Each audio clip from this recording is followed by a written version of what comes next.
এই বালাগুলা আমার দাদি আমার মাকে দিছিল। আমার মায়ের খুব ইচ্ছা ছিল তোমাকে নিজের হাতে পরাই দিবে, তুমি তো চলে আসছো তাই পারে নাই। আমাকে দিয়ে দিছে, বলছে তোমাকে পৌঁছায় দিতে। এখন থেকে তুমি এগুলো পরবা। এগুলো কি?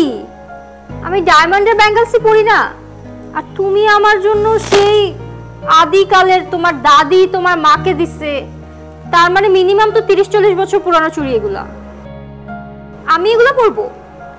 আর আমার তো মনে হচ্ছে এগুলোতে তোমার মায়ের গায়ের ময়লা লেগে আছে। সাদিয়া তুমি এটা কি করলা? কি করলাম? যা করা দরকার তাই করছি। স্ত্রীকে কেউ 30-40 বছর পুরানো হাতের বালা দেয়? ছোট লোক কোথাকার, লজ্জা লাগলো না এগুলো আমার হাতে দিতে? শুনো, পারলে আমাকে ডায়মন্ডসের জিনিস এনে দাও, এগুলো আমি পরবো না। তুই ভাবলাম আজকে বিয়ের পর আমরা প্রথমে একসাথে থাকবো, অনেক রোম্যান্স করবো, কিন্তু তুমি আমার মুডটাই নষ্ট করে দিলা। যাও এখান থেকে।